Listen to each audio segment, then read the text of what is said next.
Okay. Hello, Denmark! Woo.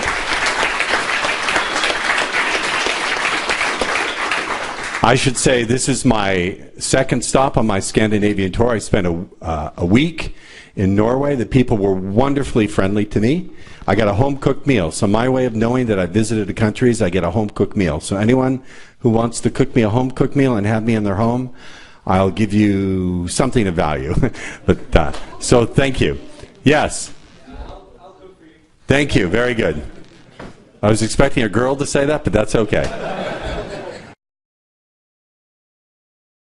First, you have to stop this thing of dwelling on mistakes and train your mind to be able to tolerate uncertainty and to have what I call acceptance confidence. Acceptance confidence says, I don't know what's going to happen. I'd like to talk to this beautiful woman. I don't know what's going to happen. Let's go find out. And acceptance confidence also means tuning into the discomfort and saying, you know, right now, I'm feeling really anxious, and let's go find out what happens when I talk to her. So I'm going to do some drills with you before I'm finished. I will show you how to do this. You see, the answer to approach anxiety is to not have to know what's going to happen. Write that down. The answer to approach anxiety is to no longer need to know what's going to happen. The answer to approach anxiety is to no longer need to know what's going to happen. So I'm going to show you this. I'll do some drills with you. If you can be present with that uncertainty, if you can feel the nervousness without fighting it, and hear me, hear what I'm about to say. Look at me, this is crucial. Get the transmission. So if you can be present with the discomfort, whatever it is, the confusion, the anxiety, without fighting it and needing to control it, and, this is crucial, look here please, without feeding it. What do I mean by feeding it? Saying, oh, I shouldn't be this way. What if she rejects me? She probably has a boyfriend. My dick is too small, blah, blah, blah, blah, blah. That's feeding it. So if you could be present with it without fighting it and without feeding it, it'll turn that whole loop off. It'll turn off. And then you have a fighting chance. It's what I call acceptance confidence. Once you get acceptance confidence, then you can actually go out into the world and do stuff over and over and over again and learn with real skill in the real world. Because many of you are still sitting here because you never figured out how to stop dwelling on mistakes and how to take on a learning orientation in the real world. One of the things I teach my students, and you can write this down. By the way, who thinks I'm going too fast and you're already feeling overwhelmed? Raise your hands, you lying motherfuckers. Okay? This is how I deliberately teach. I deliberately overwhelm and confuse, and then I go back to giving clarity. People ask me this. They say, why do you deliberately confuse people? Why do you overwhelm people? Because I know in the real world, learning can sometimes be confusing and overwhelming. So if in the classroom I confuse and overwhelm you, and then I give you clarity, and then I confuse and overwhelm you again, and then I give you clarity, in your mind, on an unconscious level, you begin to build the association that confusion is okay because clarity is right around the corner. So it's my way of tricking you into being okay with confusion. Do you understand? You believe that? No, it's true.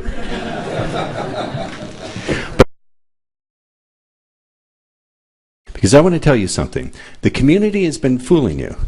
The pickup world has been holding up a false image, a lie. The lie that the pickup community has been teaching you is that you have to be super confident, super smooth, super sure of yourself, super slick. And I'm here to tell you that's a lie. It's a lie. There's no joke coming here. People are smiling, thinking there's no punchline here. That's a lie. Because what they're trying to sell you on is performance confidence. Performance confidence means you've done something right 1,000 times before.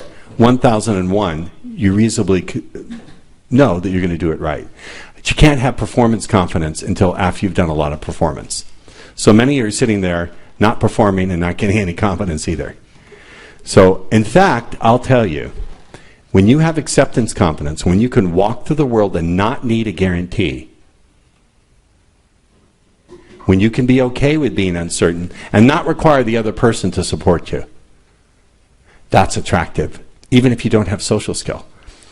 Because it's based on an attitude of acceptance of yourself and how the world works. That is attractive, and it's not threatening. A guy who's super slick, super alpha, has all the routines, can command the attention of the room, he may get a woman's attention, but they also don't trust him. He comes off as slick as being a player and even maybe a sociopath. But someone who doesn't need a guarantee, who can walk into the world and is perfectly okay with that first response a woman has, that's attractive in a very subtle way. Because I guarantee you, even the prettiest woman, the most attractive woman, has some area of her life where she'd like to try something new, but she's scared to take that step. She wants a guarantee. And when you can walk through the world without a guarantee, that's attractive. And any words you communicate across that are much better received. And it also requires a lot less energy. So this is the lazy, energy-efficient way to attract women, right? Denmark's all about energy efficiency, right? So this is like uniquely Danish. That was good. Good job, Ross. Yeah, good job.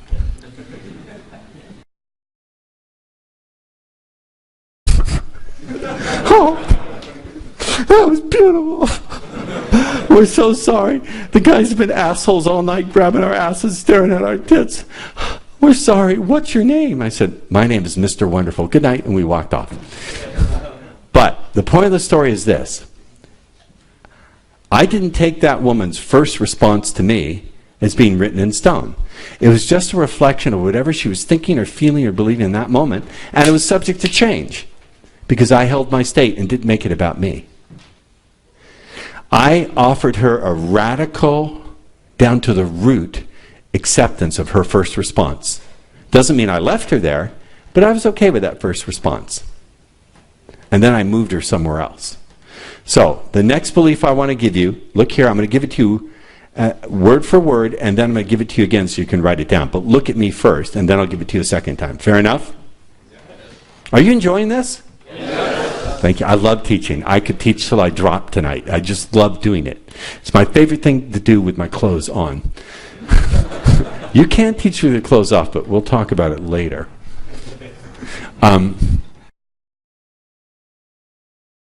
Dripping wet and ready to ride you. Sorry. All right, we got to go. Adam, thank you for being so gracious for letting me be here. I love teaching.